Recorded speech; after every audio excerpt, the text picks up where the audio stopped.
wanna get away, but I could use some company. If you're alone like me, we could go on a trip. Girl, I wanna see the sun, dive into the deep ocean, dance with you all night long, move as you swing your hips. Let's take a break from the stress and the hate. Feel the loving, feel the rhythm, singing oh na na, oh na na. Welcome, welcome, welcome. Hey, how are you? Come on in, come on in, come on in, y'all. This is Mindset Monday. I am Ilyasa Simpson, and I am here as Coach ILLY right now. Because guess what? In Mindset Mondays, we talk about things that we are challenged to do or not to do. At Mindset Mondays, we talk about things that's on our minds and on our hearts that prevent us from being our best selves. As the season comes through of the holiday, there are many people that are going through a lot of emotions. And some may feel they cannot control their emotions. And even if they try, they may have periods of breakdowns that you can't get back up. But we are going to talk about something today that is very helpful to our souls, finding the inner peace to our souls. What challenges a person from reaching their inner peace? And again, we on Mindset Mondays, we talk about things that we are challenged with, why we can't go forward, what is in our stuck place, why are we in a stuck space? We don't have to be there. And finding your peace is definitely something that can free your mind, free your soul, free your heart. It's all about healing, okay? So again, the question tonight is what challenges a person from reaching their inner peace? So fear of inner peace can stem from a variety of psychological and emotional factors. Here are some possibilities why someone might feel or resist inner peace. And again, life be life in y'all. Y'all know life's us. And not always will we like how life likes us. We will have good days, we will have bad days, and then there's the spaces in between that we don't know what to do. And we just get confused and stuck. We doubt ourselves. And we are sometimes scared to look at ourselves in the mirror to say, okay, so what's going on? How do I get past here? I get multiple phone calls of how do I get from this stuck space? Well, you're called the right person because I'm going to help you get out that space. So if you need help from me, go on my website, www.thechargeroom.com, and you connect with me and we will be connected, and you don't have to sit anywhere that you really don't want to be. So let's talk about some reasons why you're in this space that you can't get to a space of peace. Let's talk about it. So, fear of change. Everyone does not like change. They avoid it like a plague. Like, oh, you got the cooties. That's how we talk about change. We don't talk about it because we don't like it. And when we don't like stuff, we kind of stay back from it. But inner peace often involves a shift of the mindset. And so you have to learn how to have a different perspective of things. So as we are raised, right, we may be raised a certain way to have certain values. This is, what my family does. This is what their family does. And then as you grow up, you have your own family, you may change the values from what your parents may have instilled into you. But guess what? There's something called life changes. And we may shift from what our parents did to us that we don't like. But guess what? But when life happens to us, We don't shift, and we have to ask ourselves why. Why is it okay that we easily shift? Oh, my mother did this, my father did this, and I'm not going to do that to my kids. We do that. But when life does it to us, it's a higher level, and we are afraid to touch it. Why is that? Again, we don't like change. We don't like change. So we fear change. Even if it's a positive change, we still fear change because it can disrupt our familiar grounds that we exist and believe right now. We don't want to shift. We don't want to shift.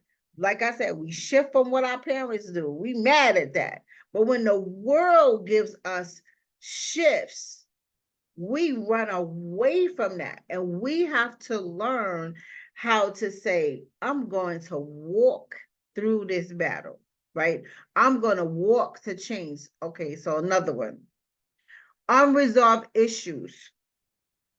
Achieving inner peace may require to confront a person, place, or thing regarding the past trauma, the conflict, or the emotional issue.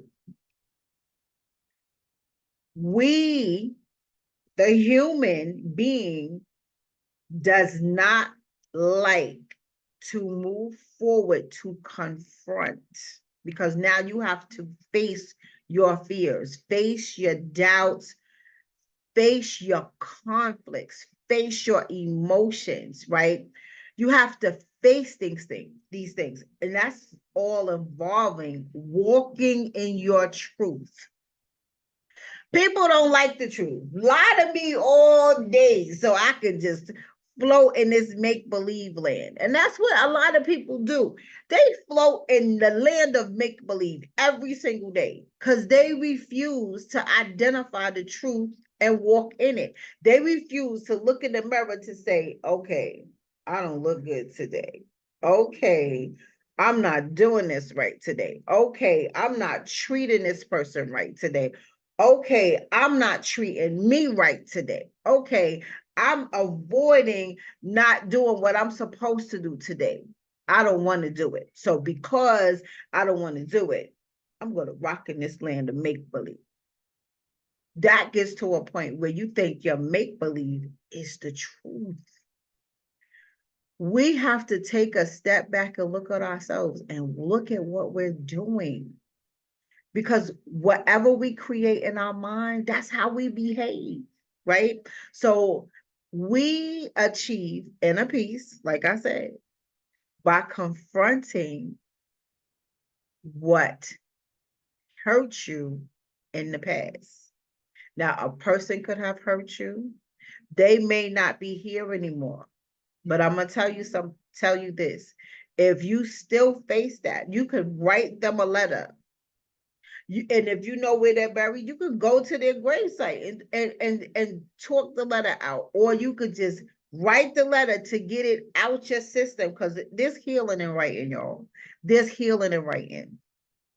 Write the letter out to get the emotions, the feelings out of your system. So let it come out, and then speak the letter out.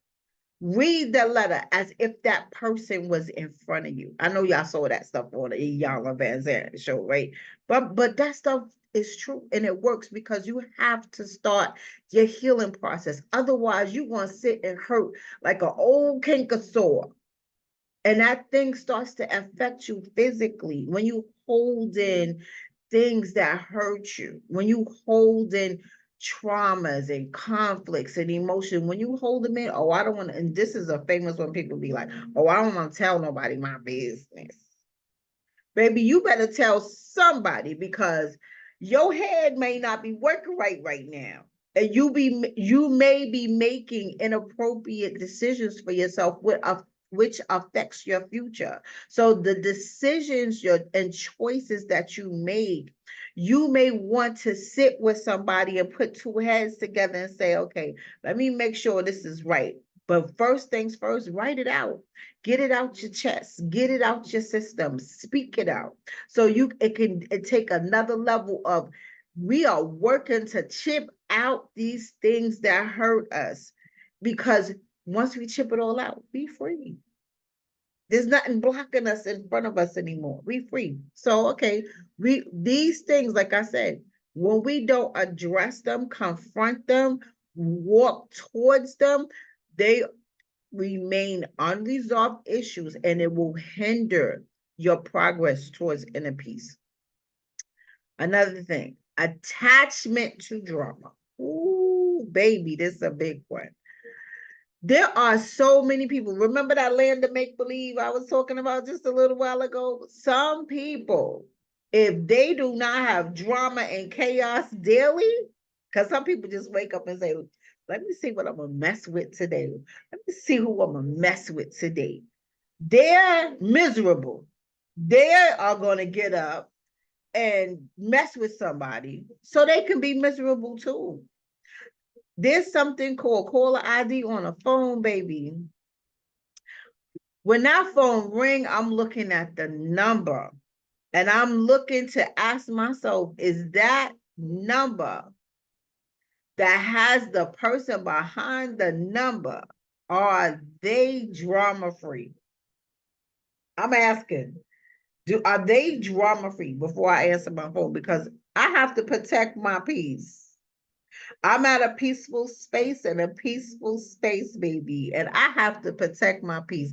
So this is where I draw my divine line. And if y'all know me, y'all know what the divine line is: taking yourself and placing a 360-degree shield around you to protect your peace. Very important.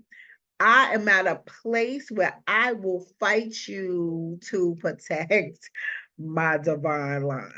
Okay, so when I am very cognizant of who is talking to me, who is trying to talk to me, who is coming in my presence. I am very cognizant of that, because I need to know that my shield is up to protect me from that person who I may pose a threat to, that wants to come for me, and they cannot, and they won't, because my divine line, baby, is 365 degrees on me at all times.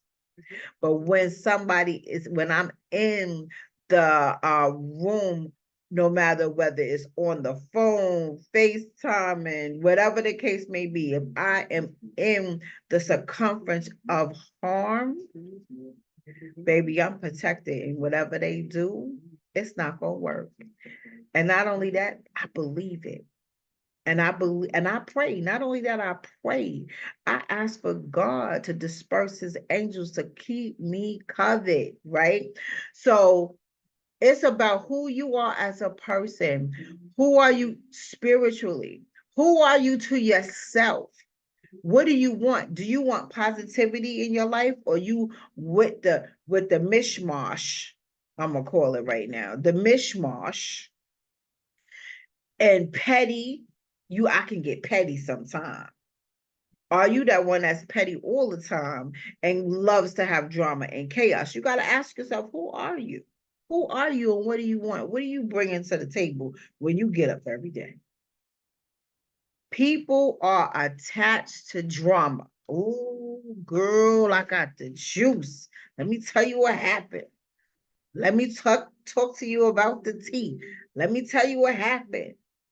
Guys, yo, bro, let me tell you, did you hear? Guys gossip too, real bad. Sometimes guys gossip more than chicks, and I'm looking at y'all like, So there are people that's attached to drama, and the absence of these elements might create discomfort. They are uncomfortable when drama is not in the room, right? So they become ingrained with this nasty habit, and they have a hard time coping when drama is no longer on the table. Identity crisis. Inner peace may challenge one's identity, especially if a person has not defined who they are in the midst of trouble, struggle, and difficulties. Know who you are. I can't say it enough. If you can't look in the mirror and identify who you are looking at, like Michael Jackson say, the man in the mirror, the woman in the mirror, if you can't identify who you are in that mirror, there is time for you to sit down and get some work done on you. Because you are that person that likes to start drama. You are that person that keep the drama going. You are that person who is very uncomfortable not having drama on the table. So it's like, check yourself before you wreck yourself. That's an old school saying, right? That's an old school saying. So the idea of letting go of your struggles because you are not willing to identify who you really are, right? The question of that is, who are you without the turmoil? And maybe you're not willing to face that person if you don't have that layer of drama and that layer of knowing who you are as a person. And that clicks into some people who are very title orientated. Oh, I am so and so. They introduce themselves and they have to have a million initials after their name or the accreditation before their name. Listen, who are you without that? There are so many people that lose themselves because they do not have a title without their names. And there's another layer that gets tight too. Law enforcement, I'm sorry, but I'm coming for you. People who are licensed to have a gun with their job, you wear extra egos. Well, let me say, the majority have extra egos, and I'm gonna say about men as well, because it's definitely there. If you don't have your gun, it's like, who are you? Who who are you if you don't have your gun? Will you have that same ego that you walk around with, that you want to be predatory on other people? Who are you? Who are you without that big gun on your hip or your back holster? Who are you? Who are you if you don't have a title? Who are you if you are, quote unquote, not a husband or not a wife? Who are you? Can you maintain your own identity without having levels of titles, without having levels of things that make you feel larger than what you are? And then there's the people that will create this whole entire world that is larger than who they are. You are in an identity crisis. Fear of vulnerability. Inner peace involves being open and vulnerable. There's too many people walking around here, "Oh, I'm not telling nobody my business." What are you hiding from? Can you sit down and have a truthful conversation with someone? I totally believe in being very open, very vulnerable, because my truth one shows my work. My truth shows my work. I worked on me. I wasn't always like this. I didn't always walk around with confidence. I didn't always walk around even speaking. You couldn't get two words out of me, and one of them was hi, and this was the other part. I'm waving, right? So it's like, that's all you getting. You may get how you doing. There was a piece of me that never spoke. Why? Because my self-esteem was so low. I would, my self-esteem was so low, and I am not embarrassed about it. But I knew that I didn't like it for me. And since I didn't like it for me, I had to do something about it. I had to walk in my truth. What is making me feel this way? I had to go to the problem and confront it. I had to face it face to face. This is what I'm doing because you are not going to take over my life that I am not showing up for my future. God gave us plans. And I want to walk in minds. I want to walk in everything God has for me. So I'm going to be vulnerable because I want what God has for me. Now, everybody is not going to put the work in there. Those are the ones that's constantly hiding. They got a different mask for every single day, right? You have to take your emotional defenses down to try to walk in yourself, to allow you to be not so protective because you are missing the goal.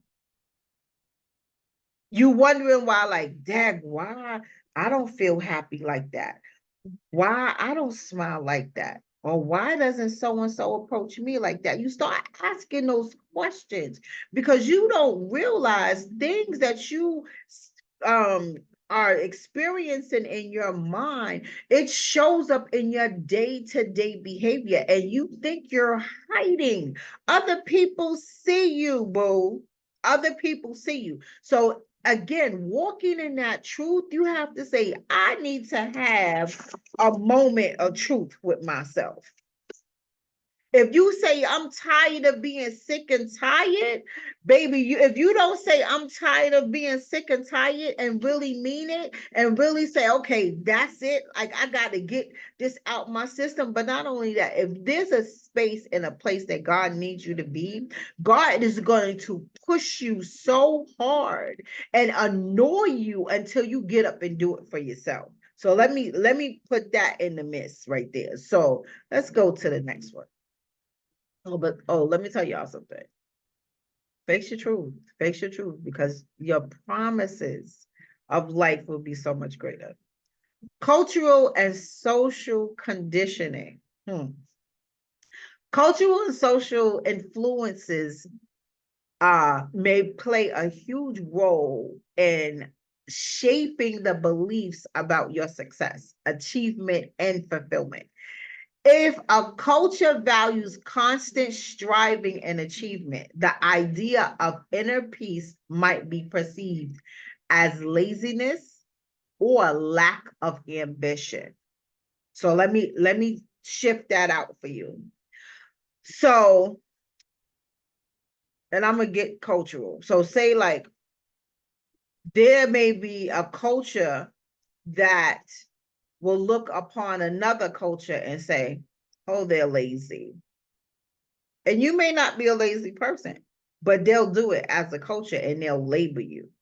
Those type of people are lazy. And then there's a culture that says, oh, I'm going to do it whatever it takes. They may have 2 jobs, 3 jobs, whatever the case may be. If they have a goal, they're going to do whatever it takes to get it done. And they may look at the person that will constantly complain and say, well, I don't have this, I don't have that, I don't have this, I don't have that. And they may ask you, well, what are you doing about it to change it?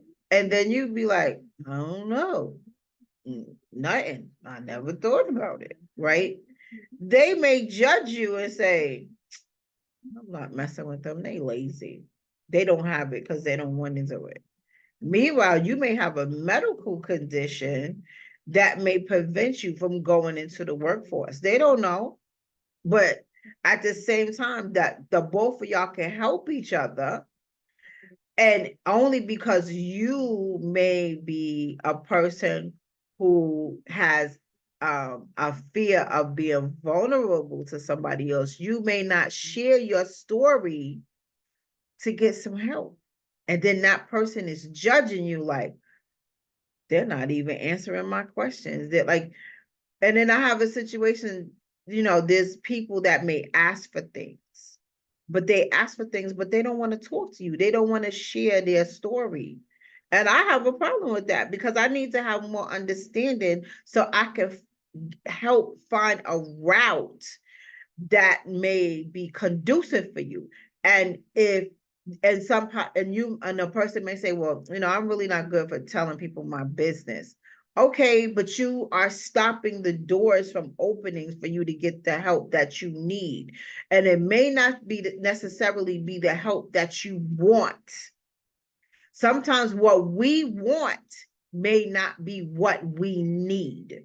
So I just wanted to share that part. And I see that a lot. Some people have a lack of self-worth.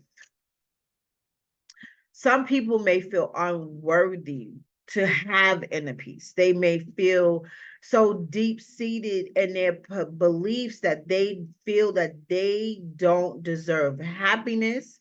They don't deserve tranquility. They don't even feel that they deserve to be loved. And that's, again, you have to do some self-work. What is making you feel this way? Who did what to you to make you feel that you are nothing? Who told you you wasn't anything? Who told you you wasn't going to be ish? Because that happens over the generations of time. And it's the way people communicate with each other, which brings people to a way to behave. They become conditioned in their mind. You ain't nothing. You ain't nothing. You ain't nothing. And somebody keeps pounding that in your head, you start to believe it when it's not the truth. And most of the time, people do that who we love. People hurt us that we love because you're looking at them in a space like, well, I love you, you don't love me, like you care for me. Mostly it's a parent or a grandparent or aunt, uncle, to that effect. If they cursing at you every day, da, da, da, da, da, da, da, da, and got 1,000 curse words, that's your language. I have a client, and in his language, as he communicates, he just curses. And he does it so cool, like a cucumber. You have to ask yourself, well, is he cursing? Because he made it a part of his dialect as he delivers a message. But it's the person who raised him constantly cursed, and they did it like it was natural when it's inappropriate. So we may have a way that we view things because how we were raised, when in actual life, when you step out in the world, it's totally inappropriate what we're doing. And you come to that source of understanding when, say, like, as you growing up, or if you going out to college, or if you going out into out of your home into another home, you start to become aware of, like, dang, I don't do that like that, like, oh, we don't do that, like, this looks kind of different here, like, and you start questioning things in your mind, and you're too scared to say anything because you don't want to get cussed out again, right? So yeah, so some people are so deep rooted in who someone else told them they were, of which you're not, of which you're not. Um, you have to, find out who you are and then become confident in who you are. So fear of losing motivation. There's a misconception that inner peace means losing motivation or the drive to improve. But in reality, inner peace can enhance motivation by fostering a healthier and more sustainable approach to personal growth. Now, people have a tendency to run away from personal growth for fear of finding out who they really are, walking in your truth, versus who you can become. People fear the unknown, okay? And being that they fear the unknown, they fear to be successful in an area that they can improve of who they are at the moment. So you have to become who you want to be versus sitting where you are, right? My nose is really bugging out and I don't have any tissues, excuse me. So people fear that, and they fear that they don't have motivation, but it's not really the fear of motivation, it's the fear of self, because you do not want to face who you are. Okay.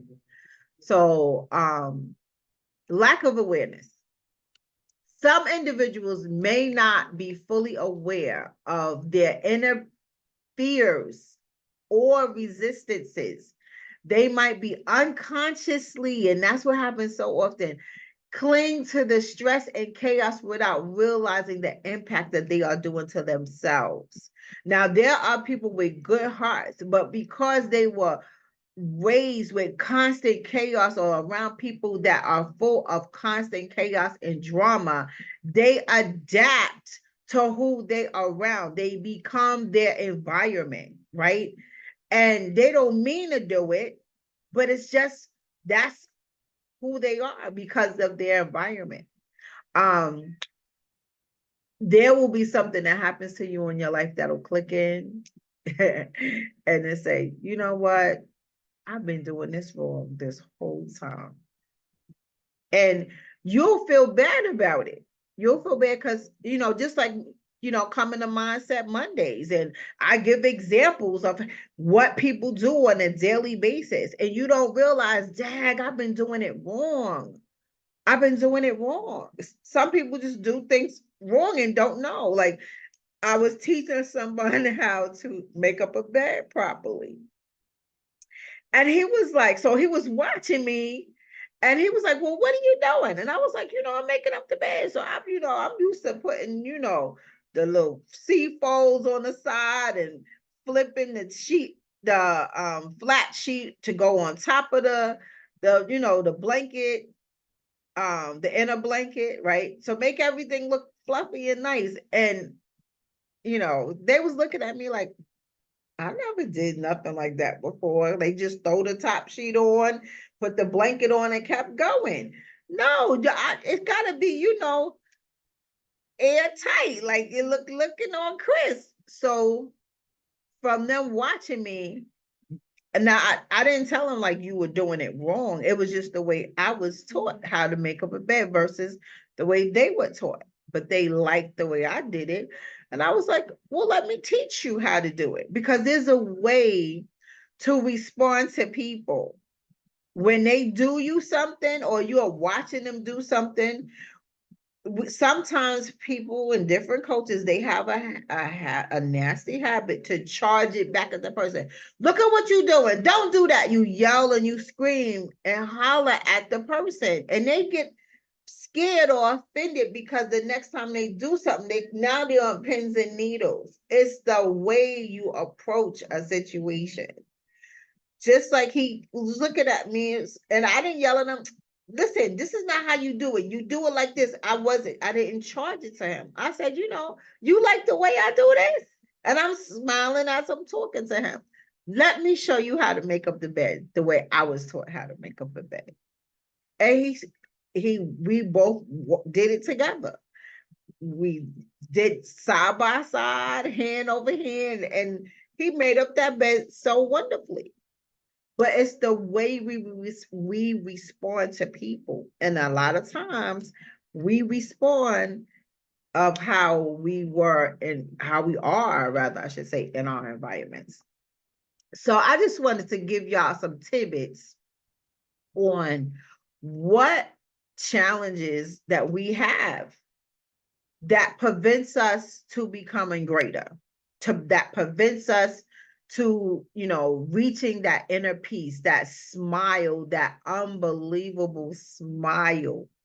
It took me years to get there, but now that I am here, I'm protecting it at all costs. Like I said, I'm gonna fight you. You are not gonna come in my space that I worked so hard for. So I take pride in setting up my divine line because I have boundaries between me and you.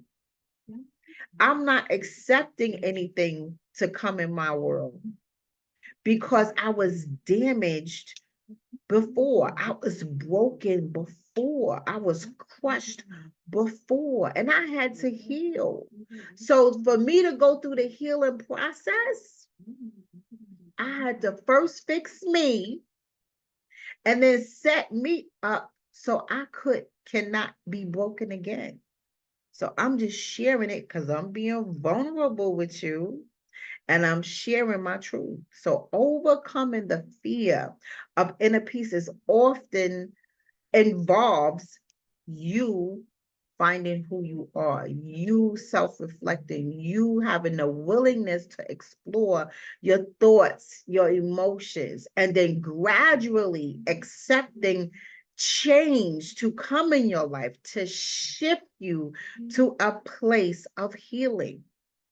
Healing is necessary. Healing is necessary for you to find your inner peace.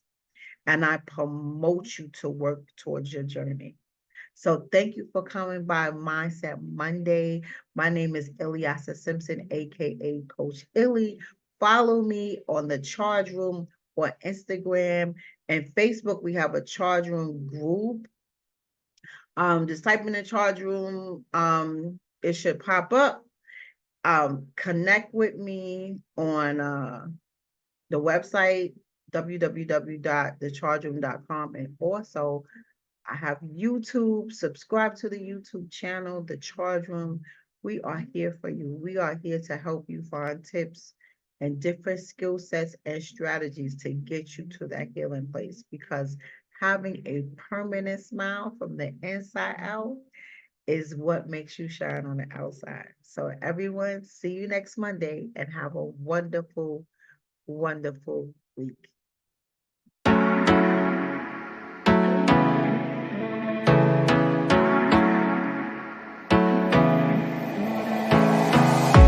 I wanna get away